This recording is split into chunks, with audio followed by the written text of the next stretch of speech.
Bem-vindos ao podcast Conexão.edu.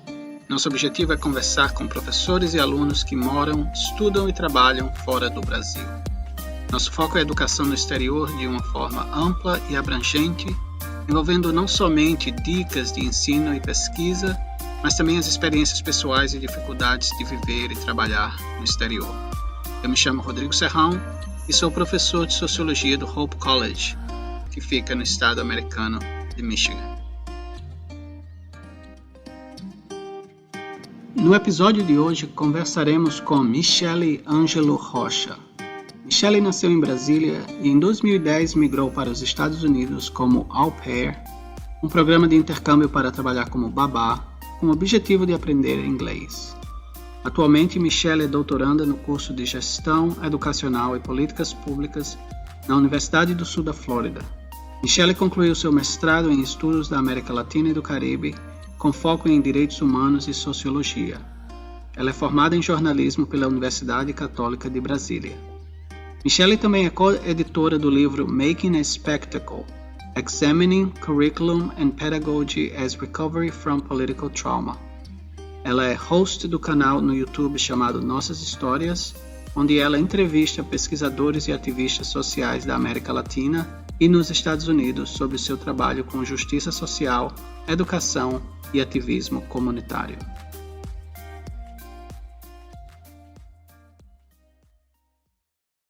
Michele, então, fala um pouco sobre você, como foi que você chegou aos Estados Unidos, fala um pouco da sua trajetória até mais ou menos chegando ali no seu mestrado e doutorado. Primeiramente, gostaria de agradecer vocês por por ter me convidado, um prazer enorme.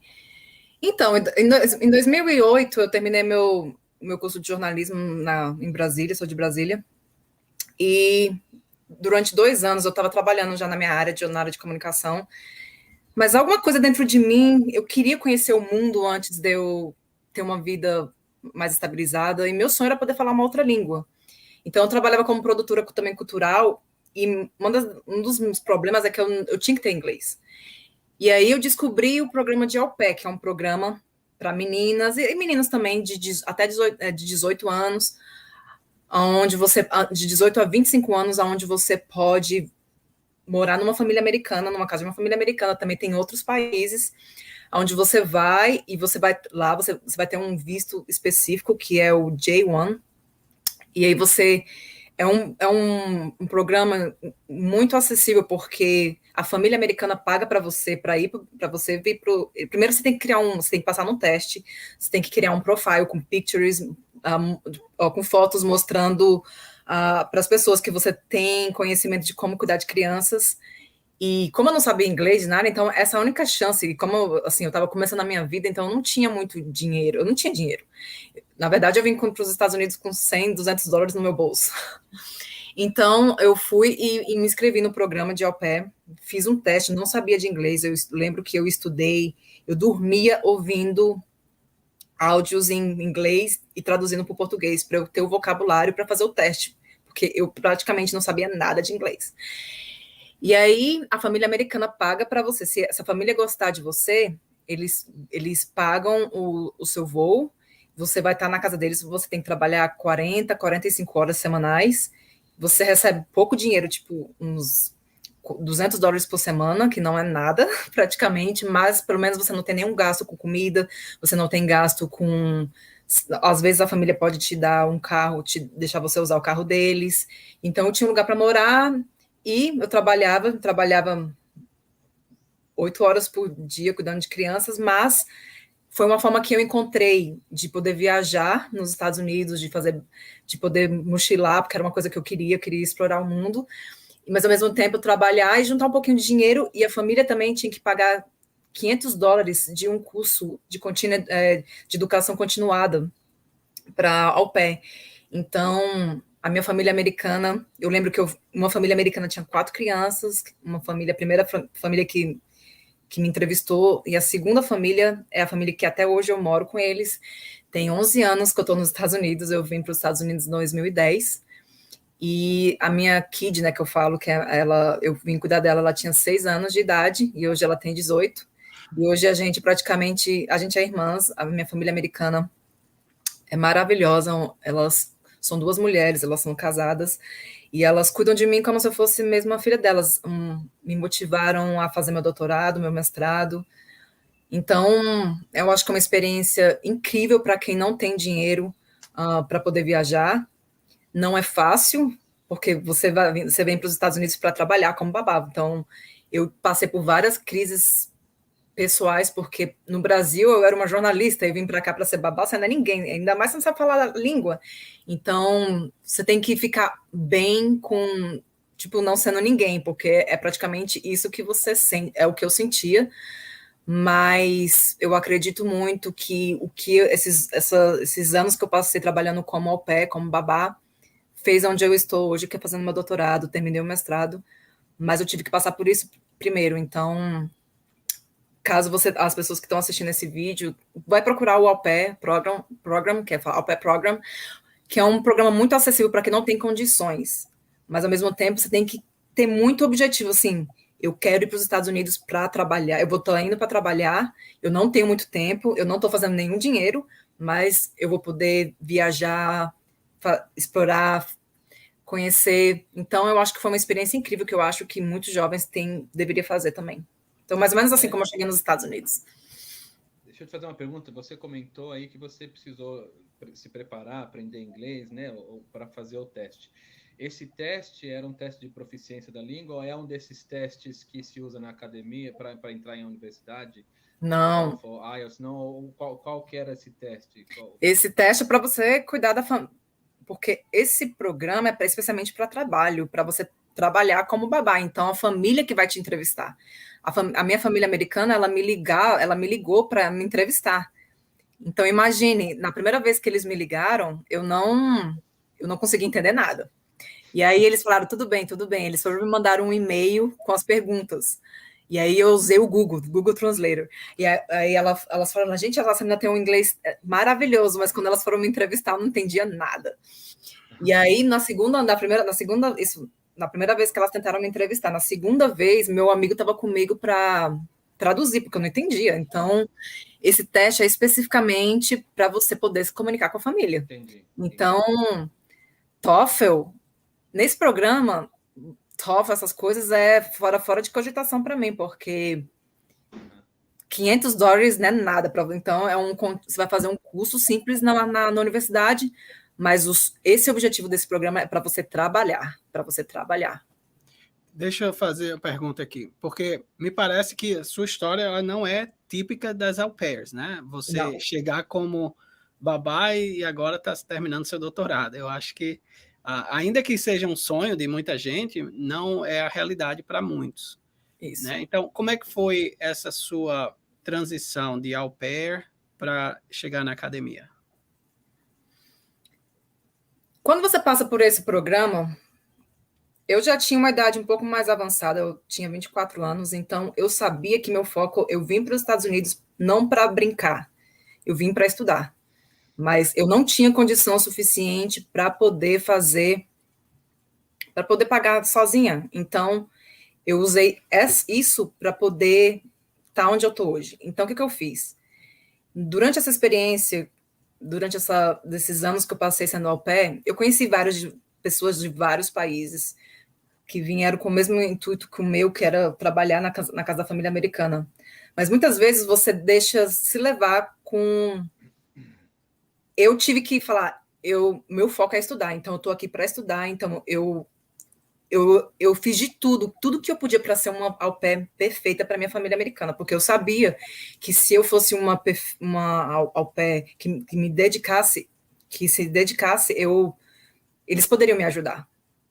Eu vi o intuito dessa família. Muitas famílias americanas também, elas exploram.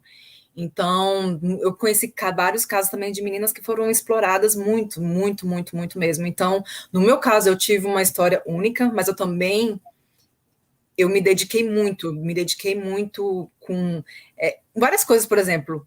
No Brasil, a gente cresce com essa ideia, né? Quando alguém trabalha na nossa casa, porque eu era praticamente uma secretária no Brasil, que a gente fala, né? Então, eu cuidava da criança, mas ao mesmo tempo eu limpava a casa, eu fazia tudo. Então, Mas em nenhum momento foi porque elas me pediam, foi porque eu queria, porque foi assim que eu criei, foi assim que minha mãe me criou. Então eu me dediquei muito. Então foi desse processo, assim, tendo um relacionamento muito bom com a minha família americana, que elas têm uma condição de vida boa, elas viram que elas teriam dificuldade, porque elas iriam ter uma outra au pair no futuro. Então, o que elas falaram? Ela cuida bem da minha filha, então ela cuida bem da minha filha, então o que eu posso ajudar é tentar ajudá-la a conseguir o visto de estudante. E foi assim que eu fiz, eu me dediquei bastante nesses anos para poder conseguir o visto de estudante, e assim elas me ajudaram a entrar no mestrado. E eu conheci outras au pairs também que tiveram a mesma oportunidade. Então, o lance é se dedicar, porque é muito fácil você cair nessa ideia de que, eu quero ir para a festa, eu quero aprontar, eu quero beber todas, mas não, meu foco era que eu estou aqui para estudar, então, se um dia eu tiver que ir embora, eu aproveitei cada minuto da minha educação, eu cresci aqui como profissional. Você já foi... Você ia perguntar, Rodrigo? Não, pode ir. Quando você saiu do Brasil, você já tinha a ideia acadêmica? Ou foi acontecendo durante o processo que você esteve aí? Eu sei que você contou um pouco da sua ideia de conhecer o mundo, de aprender uma língua nova, tal, mas a questão acadêmica, assim, já tinha isso dentro de você? Ou conforme o tempo foi passando, durante o programa, da sua vivência nos Estados Unidos, esse desejo pela academia despertou? Como é que foi isso? Sempre tive a paixão pela academia, sempre pela vida acadêmica. No meu bacharelado no Brasil, eu fiz uma pesquisa, porque eu fiz na área de comunicação, de jornalismo, mas eu fiz pesquisa na área de eu fui ajudante de pesquisa da minha professora na área em antropologia, porque eu era apaixonada por antropologia, eu queria ser antropóloga. E até hoje, assim, hoje a vida me explicou os meus objetivos, assim, mas antes eu queria ser antropóloga cultural. E então, através dessa pesquisa, dessa pesquisa etnográfica que eu fiz na minha universidade, na Universidade Católica de Brasília, foi que eu me apaixonei pela vida acadêmica. Então, por mais que a vida, na época que eu estava, depois que eu terminei, eu passei os 2 anos estudando, mas eu sempre quis voltar para fazer meu mestrado no Brasil, na UNB, mas a vida foi só fazendo, eu tive várias coisas que aconteceu comigo durante esse processo, mas eu nasci para ser, eu sou apaixonada pela vida acadêmica, eu cresci sempre amei sociologia, filosofia, antropologia, então é o que eu sempre amei fazer, mas só que eu descobri mesmo durante esse processo, vindo para os Estados Unidos, que realmente eu achava que era comunicação, mas a vida está me levando está me mostrando que esse é o rumo que eu deveria ter tomado antes. Mas foi mais ou menos assim que aconteceu, foi através da minha pesquisa na Universidade Católica de Brasília. Legal. A gente se conheceu quando você estava fazendo mestrado e eu fazendo doutorado, e eu acho que nós tivemos a mesma professora orientadora, né? No seu caso, e no meu fomos alunos da doutora Roche Freeman. Isso. E você, naquela época, estava entrando no programa de Latin America, né? Isso. Com minor em Sociology, alguma coisa assim. Isso, porque no curso que no mestrado que eu fiz, era Estudos da América Latina e do Caribe, e aí você vai e você tinha 4 concentrações, que eram políticas... Ciências políticas, direitos humanos, sociologia, e tinha uma outra que agora eu esqueci. Então, eu foquei no direitos humanos e sociologia. Ok. E no caso, a gente até trabalhou junto fazendo tradução para os brasileiros que iam para lá, não foi? Foi bem interessante aquela época. Foi incrível, porque eu acho que muitas dessas... Dr. Hodge, professora Hodge Freeman, para mim foi...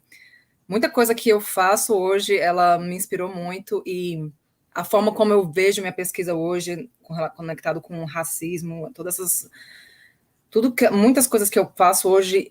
Uma coisa interessante na minha pesquisa, no meu mestrado, é que eu tive que vir para os Estados Unidos para aprender sobre a história do meu próprio país. Porque muita coisa eu eu nunca, durante meu curso de jornalismo, eu não tive uma aula onde realmente a gente discutia assuntos relacionados a racismo, a raça, a gênero, a etnicidade. Então, eu tive que vir para os Estados Unidos para poder aprender tudo. Então, muitas coisas que hoje, na minha pesquisa, como eu analiso, como eu vejo, é baseado no... Teve um início ali, na área de educação a gente faz muito essa análise também, mas começou tudo ali durante o meu mestrado. E até hoje tenho vários esses contatos durante esse tempo. Hoje eu levo para a vida, porque eu acho que, inclusive até ontem eu mandei uma mensagem para eles, para as pessoas que a gente traduziu nessa época, falando sobre ativismo no Brasil e racismo. Então, são conexões que até hoje eu vou levar para a vida inteira. É bem interessante. Eu lembro que tinha a professora da Universidade Estadual da Paraíba. Tinha também a professora lá do Instituto Steve Biko, na Bahia, né? Isso, nossa, Muito legal. Inclusive, eu sempre conheço... Isso é uma coisa que eu acho bacana, que, por exemplo, para eu poder estar aqui hoje, eu tive que ter a motivação e a ajuda de várias pessoas. Então, hoje eu entendo como o sistema nos Estados Unidos funciona, e eu sei que, ainda mais agora com o Covid, as pessoas elas podem fazer apresentações em conferências, mesmo estando no Brasil, elas podem mandar propostas para conferências aqui nos Estados Unidos e apresentar a pesquisa delas, o processo, os projetos dele de ativismo, que é uma coisa que eu valorizo muito. Então, sempre quando eu sei de alguma conferência, eu sempre tento falar para eles, porque eu quero que as pessoas conheçam o lindo trabalho que eles estão fazendo no Brasil, porque as pessoas têm uma ideia do Brasil, né? E eu quero que as pessoas conheçam um outro lado do Brasil que às vezes não é discutido. Então até hoje eu tenho um contato e eu sempre, quando eu posso, eu tento me comunicar com eles e a gente sempre se comunica via Facebook ou WhatsApp. Você falou uma coisa muito interessante, assim, na verdade não é nem uma pergunta que eu vou fazer, mas um comentário, na verdade, que eu parecido com o que aconteceu com você, né? Eu fui também para os Estados Unidos para fazer o meu mestrado e eu tinha uma cabeça completamente diferente da que eu tenho hoje em relação a questões sociais, por exemplo, né? E até posicionamento político. Basicamente porque depois que eu terminei meu mestrado, eu fui trabalhar numa elementary school, né? Numa escola de ensino fundamental, numa região aí em Dade City, não sei se você conhece aí e tal. Lá Dade City, né? Sim. E fui trabalhar lá, é uma região bem pobre, né, vamos dizer assim, nesse pedaço da Flórida. E a escola onde eu estava, a maioria dos alunos, eles eram latinos e negros. Então, assim, foi uma experiência tremenda na minha vida, assim, porque eu conheci um mundo que eu não conhecia, né? Estava completamente fora da minha realidade, e isso mudou a minha mente, até mesmo quando eu voltei para o Brasil, para começar a ver o meu país e até mesmo, vamos dizer assim, as mazelas que a gente vive, que eu ignorava, completamente ignorava, né? Sim. Enfim, eu sei que a entrevista é com você, e eu já contei minha história antes, mas eu achei muito interessante porque tem essa conexão, né? E aí, assim, e aí pensando nisso, né, nisso que eu comentei, no que você trouxe, como que você, mesmo estando nos Estados Unidos, mesmo tendo uma formação acadêmica americana, como é que você aplica, como é que você pensa nas suas pesquisas ou no seu trabalho voltado para o Brasil, voltado para a realidade brasileira, para as questões que a gente vive aqui, sejam elas sociais, políticas, enfim, mas como é que você imagina o seu trabalho aqui no Brasil? Ou como é que influencia, como é que a sua pesquisa influencia a realidade brasileira, assim, de alguma forma? Totalmente. Eu sou apaixonada pelo meu doutorado, assim. Eu acho que a vida é intensa no doutorado, mas eu amo meu doutorado na área de políticas públicas e gestão educacional. Então, no departamento de educação aqui nos Estados Unidos, aqui na minha universidade, eu comecei a ter discussões de coisas que eu nunca tive antes, que era, por exemplo, de como você pode... A gente fala muito sobre decolonização do currículo escolar, decolonização das vozes indígenas, das vozes do povo preto, da comunidade preta na América Latina, ou aqui mesmo nos Estados Unidos, até mesmo dos refugiados no Brasil. E então eu eu lembro que eu sempre fazia pesquisa, porque o meu foco, por mais que eu esteja na área de educação agora, eu sempre tento colocar tudo que eu faço é conectado com a América Latina. Tudo que eu faço é conectado com a América Latina, então, porque eu quero fazer uma conexão entre o meu mestrado, o meu bacharelado e o meu doutorado. Então, e aí eu fiz parte de um projeto magnífico que em breve vai ser publicado, um artigo onde eu escrevo um artigo onde eu escrevo sobre a minha história como é que fala? Não vou perguntar mais.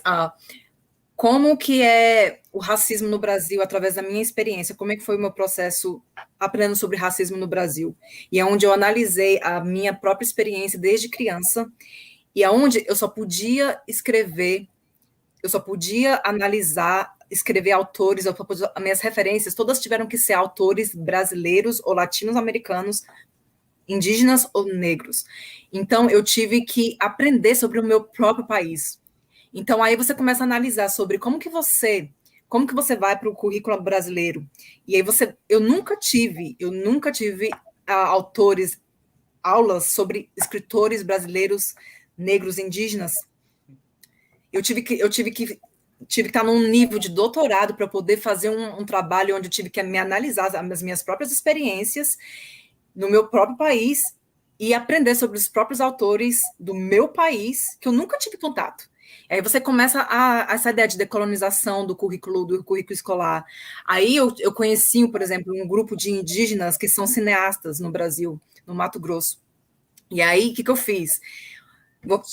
Eu quero que as pessoas conheçam o trabalho deles. Então, essa também é uma forma de ativismo. Como que a gente pode trazer as vozes, não falar sobre os escritores, sobre os autores indígenas, mas como trazer a voz deles para essas discussões. Então, e aí que eu acho que é uma forma bacana de fazer, como a gente conhece esse processo, então como que a gente pode fazer essa conexão entre o Brasil e os Estados Unidos, e aí a gente apresentou numa conferência onde eu traduzi, e eles compartilharam as histórias deles com um processo, as dificuldades que o povo indígena no Brasil passa, e aí eu também comecei a fazer uma conexão, porque o meu trabalho é conectado com o tráfico humano, aí você começa a analisar como que é o currículo indígena no Brasil, como que é conectado com o tráfico humano, principalmente no norte, onde muitas mulheres indígenas, elas são vítimas de tráfico humano, por causa dessa sexualização que tem, dessa ideia de que a mulher indígena no Brasil, e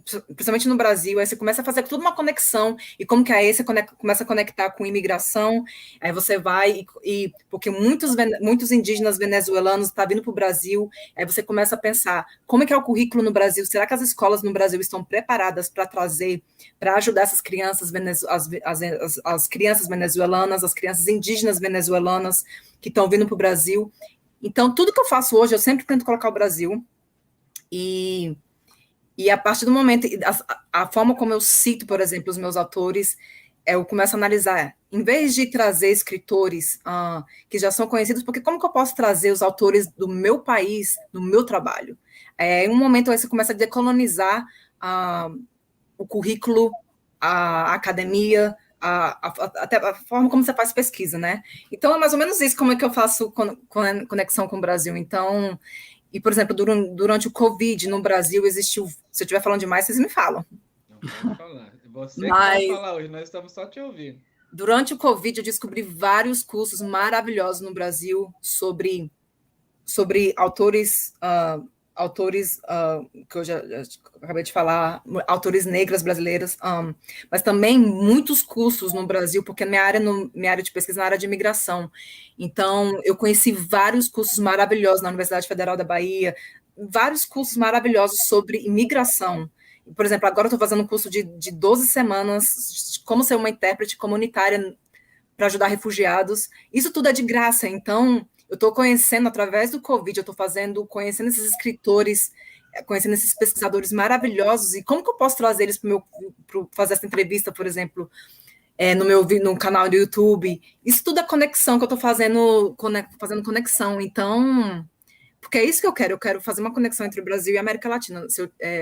Essa é a minha pesquisa, então é mais ou menos isso que eu estou fazendo para continuar conectado. Por mais que eu esteja nos Estados Unidos, o meu coração, e eu sou apaixonada pelo meu país, eu quero que as pessoas conheçam o meu país, as coisas boas do meu país, não apenas essa ideia de sexualização da mulher preta, dessa ideia de Brasil, Rio de Janeiro, samba, carnaval. Não, eu quero que as pessoas conheçam um Brasil que eu conheço. É mais ou menos isso, como eu conecto nas minhas pesquisas. Eu vou contar mais uma história aqui, desculpa, Rodrigo. Vai lá. Se a gente precisar, depois a gente corta, mas enfim. Você falou disso, a gente conversou com um dos rapazes aqui, um professor também, professor de música, ele está na Suécia. E aí ele contou sobre um famoso clarinetista sueco que gosta muito de música brasileira. E aí, isso a gente conversando depois que terminou a gravação. E ele contou que esse cara, ele escreveu, aliás, gravou um disco com músicas brasileiras, assim, ele gostava muito da música da brasileira, mas o nome do disco chamava Bundas do Brasil. E a capa do disco era uma mulher de biquíni, né? Obviamente que mostrando a bunda, né? Então, assim, como eu falei, depois a gente tira. Mas essa questão de que não a gente vende essa imagem. Porque como é que um sueco tem essa imagem? Porque, de alguma maneira, ele vê, assim, obviamente totalmente distorcida, né? Mas essa mensagem chega fora do Brasil. Não, só disso a gente pode fazer um podcast inteiro só sobre isso, mas você sabe que uma das minhas pesquisas também é sobre como a mídia brasileira, nos anos 60, mais ou menos, o governo brasileiro, para aumentar o turismo no Brasil, o que eles fizeram? Durante a ditadura militar, eles produziam materiais. Quando você vai na história do Ministério do Turismo, por exemplo, você podia ver que no Brasil, a imagem que eles vendiam para aumentar o turismo no Brasil era mostrando mulheres de biquíni, com biquíni. Mulata, então, o governo brasileiro... Então, e o impacto disso, quando você chega... A primeira vez que eu saio aqui nos Estados Unidos, quando as pessoas sabem que eu sou... Até hoje eu sofro preconceito sobre até mesmo...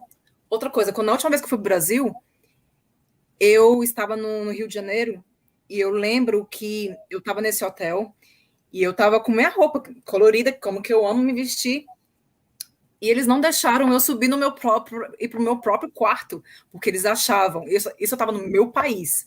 Eles achavam que eu era uma prostituta. Então, eu sou uma brasileira, mas de acordo com a ideia deles, eu não tinha o potencial de estar naquele hotel, mais ou menos. Então, mas a primeira vez que eu saí nos Estados Unidos é até hoje, porque eu gosto de fazer exercício físico, as pessoas às vezes me julgam porque tá na cara que eu sou latina, que eu sou imigrante, e que quando eles sabem que eu sou brasileira, então quando eles viam meu passaporte, eu lembro a primeira vez que eu saí aqui, a primeira coisa que eu vi, ela é brasileira, olha a bunda dela.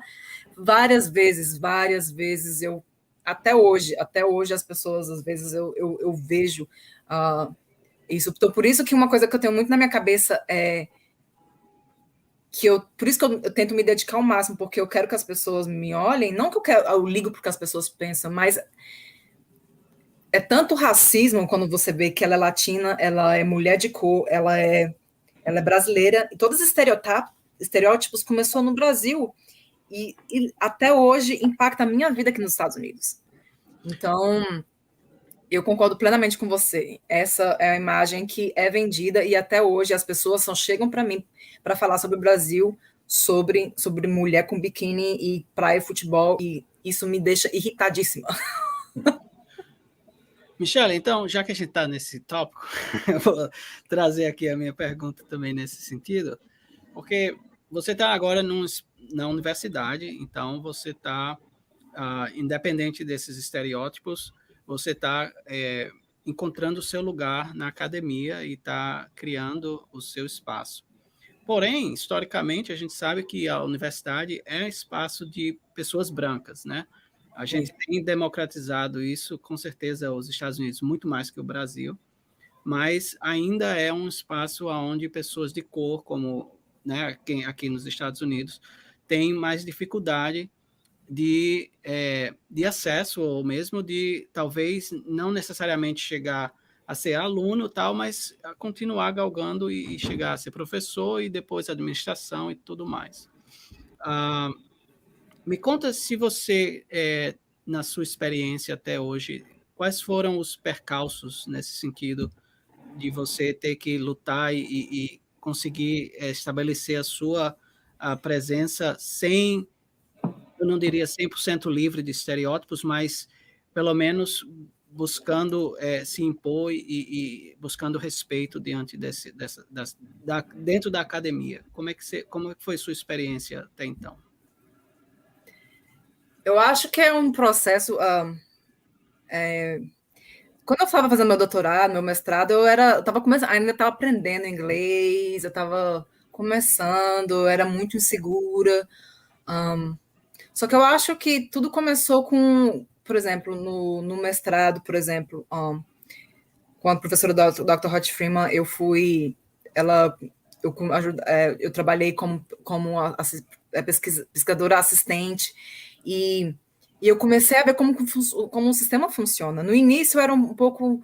Eu acho que eu realmente mudei muito depois quando eu fui para o doutorado. Primeiro quando eu terminei o mestrado e quando eu trabalhei um ano no Hillsborough Community College, que é um college aqui na minha cidade, em Tampa, é onde eu comecei a entender como mais a academia funciona, como o college funciona. Então, eu acho que tudo uma coisa que eu aprendi é ser você. Uma coisa, por exemplo, até mesmo como eu, por exemplo, antigamente eu tinha vergonha quando as pessoas me chamavam Michelle, minha mentora agora no doutorado, ela fala, não, você vai corrigir as pessoas, eu quero que você corrija as pessoas, porque o seu nome não é Michelle, o seu nome é Michelle, porque essa é a sua identidade. Então, as pessoas, da mesma forma como você aprende a falar a língua deles, eles também têm que fazer o mínimo de esforço para aprender o seu nome corretamente.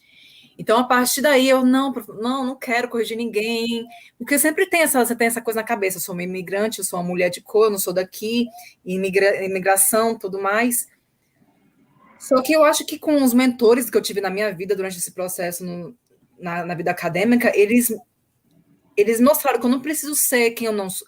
Eles falavam, seja você eu sempre fui uma pessoa muito intensa, eu amo as coisas que eu faço, e se eu faço é porque eu amo, então eu não consigo fazer as coisas meio termo. Então, se eu estou fazendo essa minha pesquisa, se eu estou na academia, eu quero me dar o meu melhor. Então, eu sei também que se eu me dedicar bastante, eu consigo... Uma coisa que a gente acha que é falar, que é como que eu posso trabalhar na universidade, como que eu posso ajudar com pesquisa, com essas coisas. Então, foi coisas que eu fui descobrindo na possibilidade de fazer isso numa universidade americana. E foi aí que eu comecei a mostrar para meus professores que eu não estou ali para brincar, eu estou ali para me dedicar e ser o melhor que eu posso, e eu estou ali para sugar tudo que eu posso, assim, sugar que eu digo é na área de conhecimento, eu quero conhecer tudo que eles puderem me ensinar, eu quero conhecer.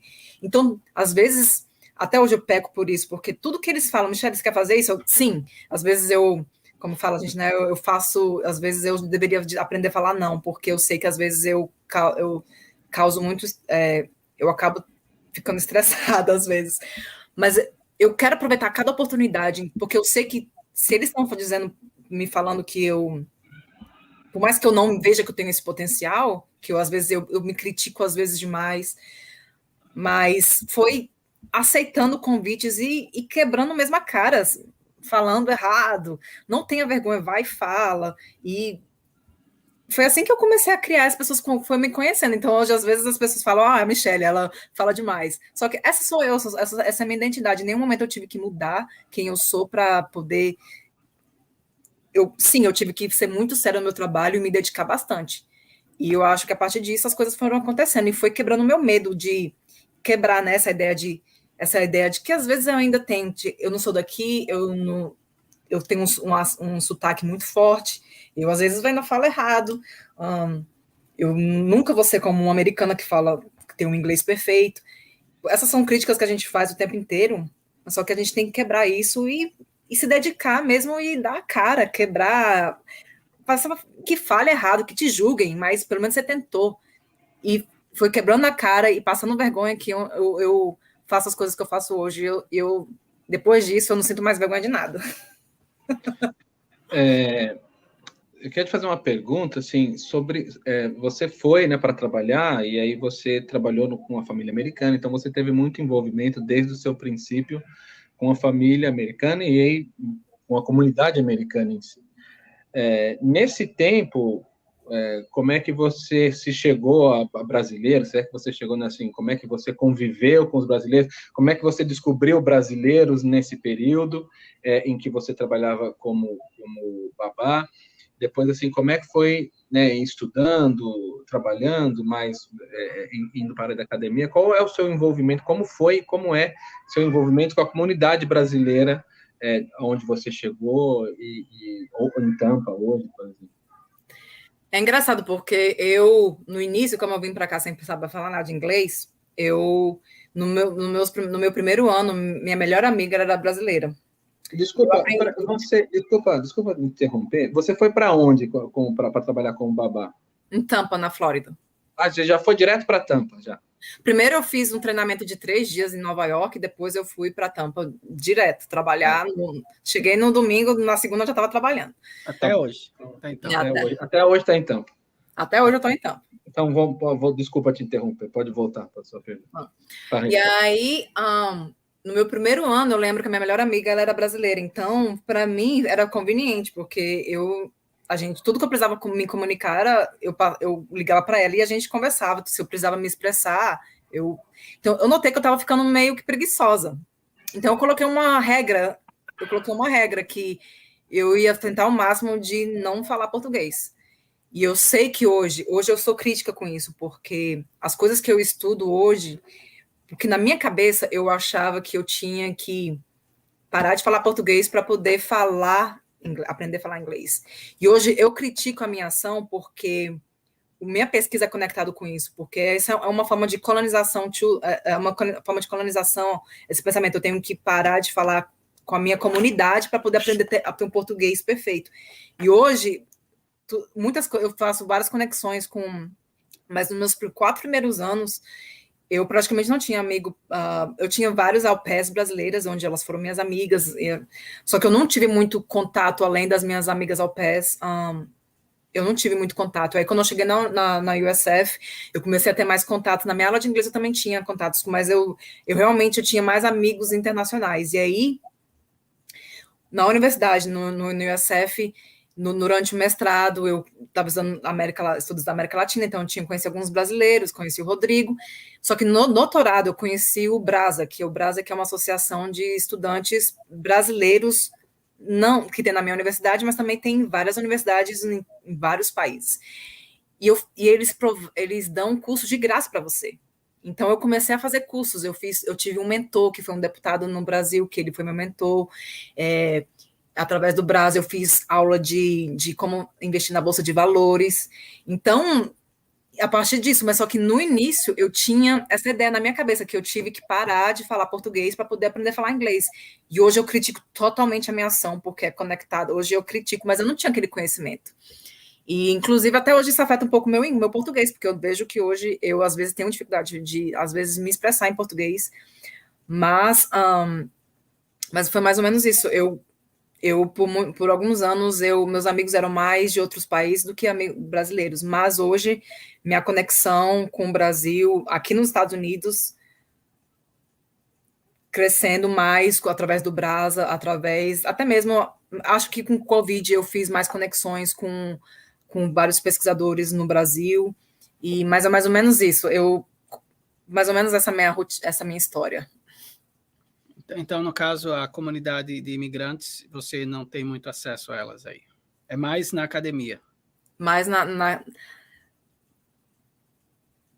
a minha pesquisa toda na área de imigração, mas a minha comunidade é mais a latina, que é um mix, não só apenas de brasileiros. Não só apenas de brasileiros, mas é mais... Toda a minha pesquisa é conectada com foco com a comunidade latina, mas é mais com Hispanics. Ok. Deixa eu te perguntar, você falou que depois do seu mestrado, você teve um tempo que você deu aula no Hillsborough Community College. Isso. Como é que foi esse tempo e me conta as dificuldades que você passou e o que é que você fazia, mas também fala das coisas que você aprendeu nesse processo e como foi depois para você sair do Hillsborough e voltar para a academia para fazer o doutorado. Acho que, na verdade, essa experiência no Hillsborough Community College, no Hillsborough Public Schools, nas escolas públicas aqui do Hillsborough County, foi onde minha pesquisa começou. Eu entrei no doutorado sabendo a minha pesquisa. Eu lembro que eu trabalhava deixa eu traduzir. Eu trabalhava nas escolas públicas e um dia eu tive acesso a essa classe onde eles praticamente eram estudantes de segundo, eles estavam aprendendo a falar inglês. Só que eu trabalhei também como voluntária ajudando refugiados, eram mais refugiados de Cuba. E aí eu lembro que nessa aula eles eram estudantes, acho que eles estavam no sexto ano, e eu lembro que eu cheguei e um dos deveres de casa deles era ler um livro, uma literatura britânica, que é um inglês bem formal. E muitas dessas crianças, elas acabaram de chegar nos Estados Unidos, a primeira língua que elas falam o dia inteiro é espanhol. E eu lembro quando eu cheguei na sala de aula, essas crianças, eu dei o dever de casa, o dever deles, e aí eu notei que, depois de uns 10, 15 minutos, eu notei que alguma coisa estava errada. Só que, como eu acabei de chegar lá, eu não sabia o que estava acontecendo. E aí eu comecei a observar, porque até eu escrevi isso na minha dissertação, na minha proposta de dissertação, que quando a gente aprende a falar uma outra língua, né, a gente fala que em inglês a gente fala emergent multilingual. Quando a gente está aprendendo uma nova língua no outro país, você aprende a ler muito a expressão física das outras pessoas, porque é uma forma de sobrevivência que a gente faz. Eu tive que muito aprender a ler as pessoas, como que elas se comunicavam comigo através da expressão delas. Então, eu comecei a analisar aquelas crianças, e eu notei que alguma coisa estava errada, mas só que eu não sabia o que era. E depois, com alguns minutos antes, eu fui e sentei com elas, e aí eu abri o livro, e eu notei que o livro que essas crianças tinham que ler era um livro, uma linguagem super difícil e super formal, que nem americano, eles nem criança, às vezes eles nem entendem. E aí conecta muito com a área de educação, que é essa forma também de o que a gente traz para a sala de aula. Em vez de você trazer um livro britânico para uma criança que está aprendendo uma língua, por que você não traz a língua dessas crianças? Porque o meu português me ajudou a aprender a falar inglês. Então, como você pode trazer o espanhol para a sala de aula para fazer com que essas crianças elas aprendam o inglês, mas ao mesmo tempo sem impactar a autoestima dessas crianças? E aí eu sentei com elas e eu falei para elas, é o seguinte, a gente vai ler esse livro juntos. E eu cheguei aqui nos Estados Unidos sem falar uma palavra em inglês. Só que eu tive que aprender a ler, não que eu entendesse todas as palavras, mas eu tive que aprender como ler o contexto.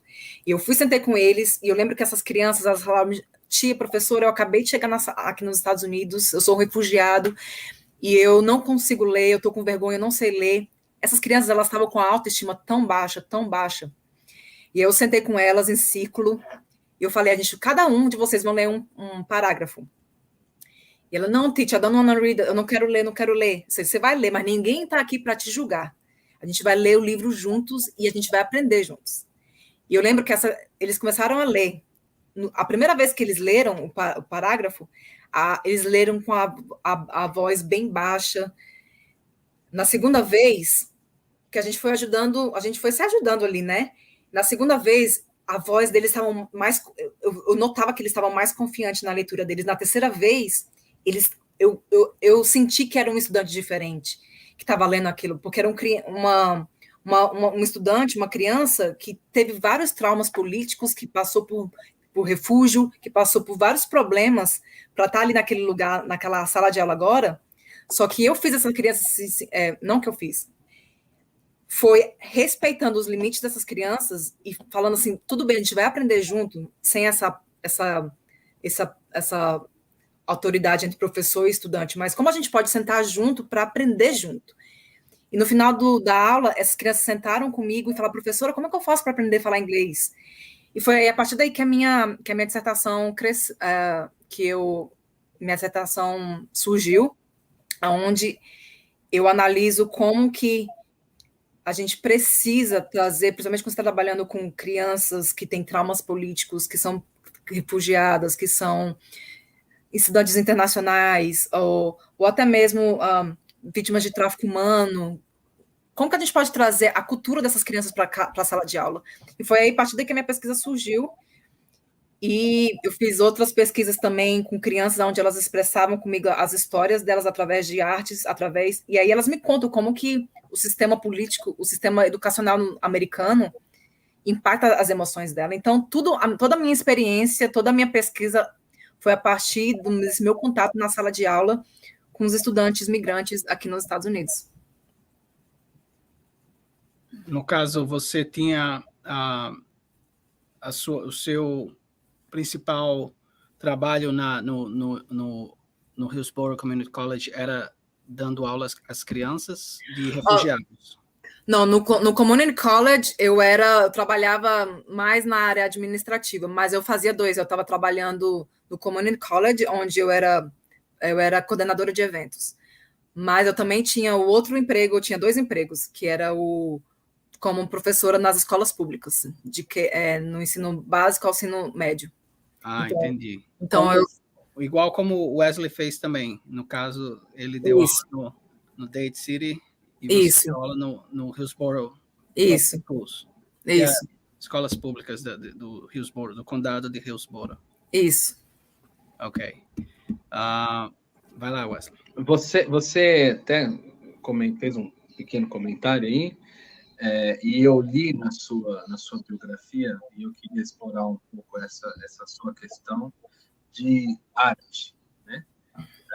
Como que você trabalha a questão da sua, né, esses estudos de ciências sociais, como é que você associa isso à arte? Ou como é que você associa a arte às ciências sociais, enfim, né? Qual é a ordem? Como é que você trabalha com isso? É engraçado que eu nunca ouvi falar sobre, a gente fala, né, Arts-Based Research. Michelle, pera um pouquinho. Ok. Acho que, não sei se é para mim ou aí também está falhando o som dela ou não? Não. Aqui no meu, não. Ixi, então peraí. Então, eu vou... Peraí. Acho que é um... Se eu estiver falando muito rápido, me fala, que às vezes também esqueço e continuo falando. Não, pode ir falando do jeito que você está. Eu acho que ele vai voltar agora. Oi, pronto, voltou.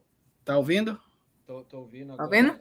Tô ouvindo. Então, desculpa, eu vou cortar essa parte. Aí você responde lá sobre a questão da arte. Da arte. Eu nunca estudei sobre artes no meu mestrado, assim, como artes como metodologia científica. E aí, quando eu cheguei Por isso que eu sou tão apaixonada pelo meu doutorado, que quando eu tive que ir para a área de educação, para ter quando eu estava fazendo aulas de pesquisa qualitativa, eu tinha uma aula que era chamada Arts-Based Research, que é onde você usa artes como metodologia para entender as experiências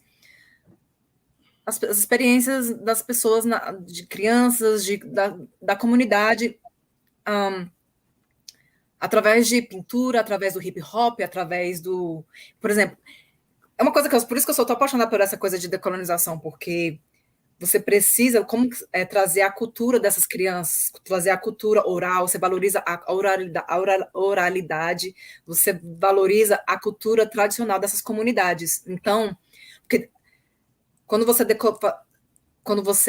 diz decolonizar a academia, porque a academia ela valoriza muito a cultura europeia, essa coisa formal, mas na área de educação eu estou aprendendo que como você pode trazer as vozes dessas comunidades marginalizadas, historicamente marginalizadas, elas que são comunidades de cor, como que você pode trazer para você ouvir as histórias dessas comunidades? Você precisa ir através da cultura, através do conhecimento, da epistemologia dessas crianças, dessas comunidades. E aí eu comecei a ter essa aula de Arts-Based Research, que é onde você usa poesia, você pode usar dança, você pode usar para fazer pesquisa. principalmente como eu sou muito interessada na área de imigração, como você trabalha muito com trauma político, então você, às vezes, porque como você faz uma entrevista, por exemplo, com uma vítima de tráfico humano, ou, por exemplo, com uma criança refugiada, ou uma criança que teve os seus pais mortos na divisa ali entre os Estados Unidos e o México. Se você fizer entrevista para essas crianças, você pode causar harm, você pode machucar, como é que você fala harm em português? Mas você causar traumas, né? Você pode causar mais trauma, você pode retraumatizar essas crianças. Então, como que você pode usar artes para ouvir as histórias deles, mas ao mesmo tempo de um jeito onde você pode coletar dados, coletar data, mas ao mesmo tempo você realmente aprende a ver, a conhecer as histórias dessas crianças, dessas mães, ou de quem você entrevistar, através do que elas são, da epistemologia dessas crianças, dos seus participantes. Foi aí onde eu descobri, e aí eu fiz um pilot research, onde eu fui para um ensino fundamental, eu fui para uma escola onde eu usei, porque eu queria entender minha metodologia, porque eu me apaixonei, eu sou uma pessoa que eu sou apaixonada pela cultura popular brasileira, e é onde eu faço uma conexão com o meu bacharelado, onde com essa coisa de antropologia e tudo mais. E aí eu comecei a fazer essa conexão, que aí eu fui para essas escolas e é onde eu ouvi as crianças. Primeiro, uma coisa que acho que quando você é estudante internacional, quando você vai no processo de mestrado, doutorado, você passa por muita ansiedade, você começa a ter, eu pelo menos, às vezes tive várias crises de ansiedade, porque é uma pressão muito forte para quem está fazendo mestrado, doutorado, as pessoas sabem. E aí eu notei que meditação, para mim, tem me ajudado muito. Então eu medito todos os dias de manhã, antes de eu começar a minha rotina, a primeira coisa que eu faço na minha vida é ter minha meditação, por isso que eu sou muito exigente com o meu... Eu preciso ter nem que seja 20 minutos só para eu meditar. E aí eu notei, eu usei como metodologia também para ir para as escolas e fazer yoga, fazer meditação com crianças e usar artes para ouvir as histórias dessas crianças. Como que elas podem me contar as histórias delas? Como que a gente pode melhorar o sistema público educacional americano ou até mesmo educacional brasileiro usando artes, ouvindo as histórias dessas crianças através do que elas têm para me dizer? Através, por exemplo, eu vou entrevistar mães na minha pesquisa. Então, eu vou usar a fotografia. Como que essas mães elas podem contar as histórias delas, o sentimento delas, as emoções delas, através de artes? Acho que é uma forma tão genuína e tão real, assim, tão... Porque quando eu entrevistei essas crianças, elas contaram para mim as histórias delas, e elas não tiveram medo de compartilhar comigo as histórias delas através de artes. Então, foi uma experiência única e que eu sou apaixonada, que eu acho que tem que ser mais implementada na academia, em outras, porque eu vejo isso muito na área de educação, mas em outras áreas também, porque é muito usado na psicologia, muito usado na área de educação, mental health, essas coisas, a saúde mental, essas coisas nessas áreas de pesquisa, mas tem uma necessidade se você quer realmente entender as experiências dessas pessoas, usa artes. Então foi uma metodologia que eu me apaixonei, que a partir de hoje é quem eu sou hoje como pesquisadora. Quando eu entrei na academia no mestrado, né? Porque eu fiz mestrado acadêmico. Porque eu fiz um mestrado antes de um mestrado acadêmico, que era um mestrado profissional no Texas. E depois, no mestrado acadêmico no Brasil, em Sociologia, eu estudei na UFPB, que foi a Universidade Federal da Paraíba, e a professora, a minha professora orientadora, a Flávia Pires, ela é antropóloga cultural e ela é formada pelo Rio de Janeiro. E a pesquisa dela foi numa cidade chamada Catingueira, na Paraíba, com crianças. E ela usava desenhos com os alunos da Catingueira, da cidade de Catingueira, e eles era para desenhos que expressavam a religiosidade deles. Então, tem um elemento religioso nos desenhos, e esse método de pesquisa foi usado, e ela terminou o doutorado dela, escreveu, e o livro dela, dessa pesquisa, foi lançado lá, e eu fiz a revisão do livro, e ela fala sobre questões de mau assombro, questões de, sabe, de fantasma, de uma série de coisas, e aí acaba contando também a história da família, da história de quem já morreu, a história da cidade. É muito interessante, tudo a partir dos desenhos das crianças. É magnífico, porque depois que as crianças elas terminaram de fazer o desenho para terminar de desenhar, elas me explicaram o desenho, porque eu não queria criar na minha cabeça, eu queria que elas me contassem o que elas queriam me expressar.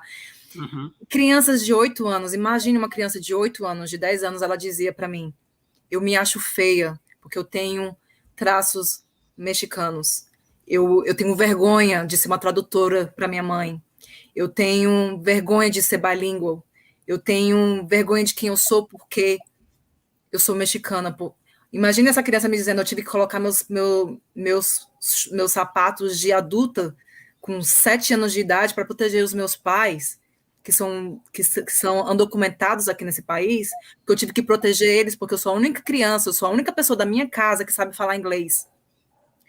Imagine que eu tive que ver os meus pais sendo deportados, e eu tive que... Imagine você ouvindo essas crianças de 8, de 10 anos contando essas histórias. E aí você começa a refletir onde elas me falavam. A minha professora, ela falava que eu era preguiçosa, que todos os imigrantes tinham que sair do país. Imagine uma professora falando isso para uma criança. Eu tinha que esconder eu tive que esconder como é que fala? Um record. Eu tive que... um gravador para poder gravar quando minha professora estava me insultando por causa da minha etnicidade, da minha raça, porque eu sou uma latina, porque meus pais são documentados. Você imagina você ouvindo as crianças? E uma coisa que eu sou muito apaixonada, que hoje é muito conectado com a minha pesquisa, é na área de mental health, na saúde mental, que é uma coisa que tem muito estigma, principalmente no Brasil, que era uma coisa que a gente praticamente não conversava. Então, quando você analisa as histórias dessas crianças, você começa a ouvir o racismo internos que elas têm, porque elas ouvem na sala de aula que elas... Aí você começa a analisar com a mídia, aí eu começo de novo a conectar com a minha pesquisa, com o Brasil, com a minha paixão por jornalismo. Elas ouvem todos os dias isso na mídia americana, elas vão para a escola, aí você vê o presidente que era anti-imigrantes, aí você começa a ter todas essas coisas, e aí várias crianças me contaram histórias terríveis, tristes, e muitas vezes de vergonha dos seus próprios pais, ou vergonha de si mesmo por causa da imigração, ou porque elas têm traços latinos, ou porque elas são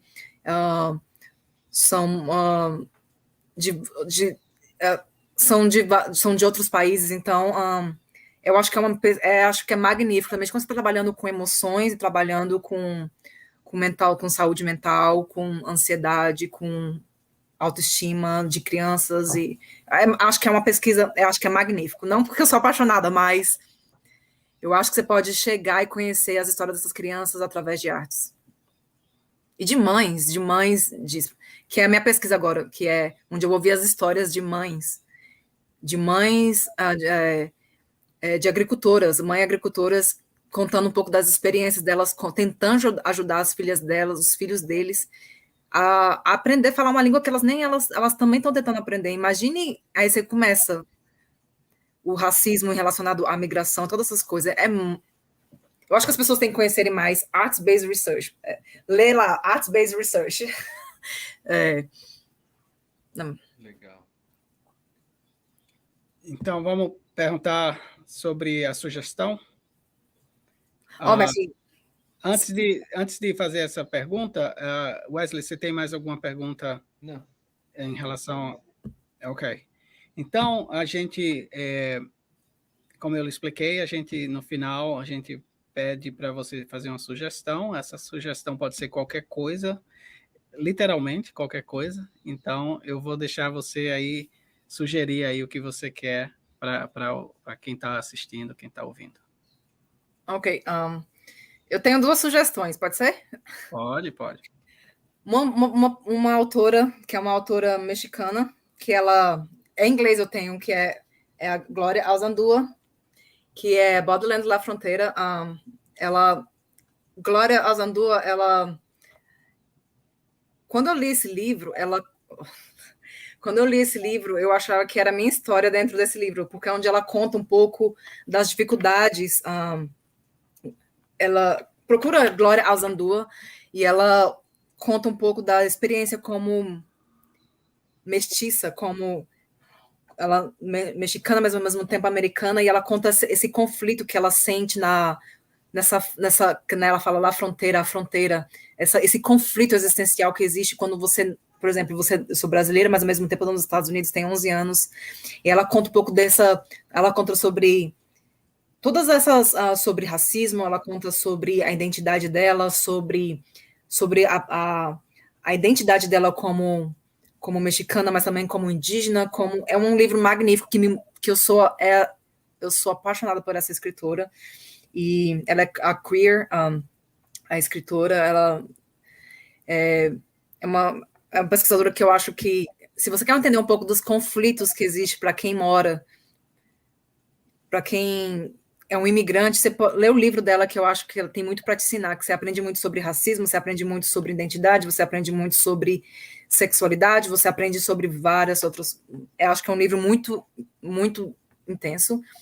Uma coisa que a Brasa me ensinou muito, que é sobre investir na Bolsa de Valores. Então, eu acho que brasileiros que moram no Brasil, ou que brasileiros que estão nos Estados Unidos, aprenda mais, vai no YouTube, procura vídeos como investir na Bolsa de Valores, que eu acho que é uma coisa que a gente não teve mídia, é uma coisa que a gente não aprendeu, que a gente não aprende muito no Brasil, pelo menos eu não tive acesso a essas informações, e eu acho que foi um conhecimento incrível que eu conheci através do Brasa, que eu tinha várias limitações, eu não posso fazer isso, não posso fazer aquilo, mas eles me mostraram que tem sim, então eu acho que a nossa idade, a gente precisa começar a pensar mais no nosso dia de amanhã e como a gente usa o nosso dinheiro.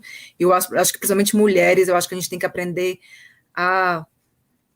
como investir mais, como usar o nosso dinheiro. Então, como a gente fala, media literacy, economic literacy. Ai, Jesus. Então, educação financeira, né? Educação financeira. Então, eu acho que a gente precisa aprender mais. Então, eu acho que tem vários vídeos ótimos que você que mora no Brasil, você pode aprender mais, e também você também, que está aqui nos Estados Unidos, você pode aprender mais, que eu acho que...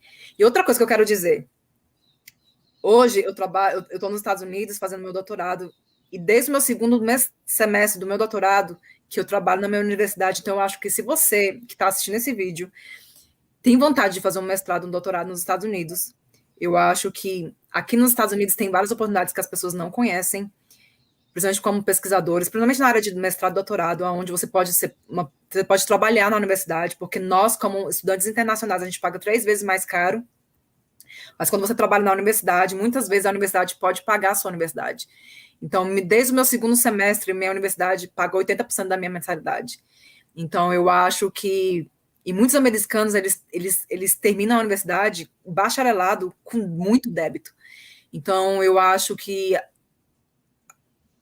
tem sim como você dar numa universidade americana, e tem como você conseguir um emprego na universidade onde eles te ajudam a pagar a mensalidade, mas para isso você precisa ser um bom estudante. Então, eu acho que se você tem esse sonho, tem como sim. Talvez no primeiro semestre, quando você chegar, você vai ter que pagar normalmente, mas se você for um bom estudante, tem como sim você conhecer professores, fazer amizade com seus professores, e a partir disso eles te ajudarem a conseguir um emprego na universidade. Foi o que aconteceu comigo. Então eu queria dar esse conselho para as pessoas, porque muitas vezes as pessoas não sabem disso. Comigo também. Então, o meu mestrado, o meu doutorado praticamente está sendo, a minha universidade está me ajudando a pagar. Então, tem sim, se você tem esse sonho, vá lá e se dedique e vai dar tudo certo. É isso aí. Muito obrigado, Michele, por essa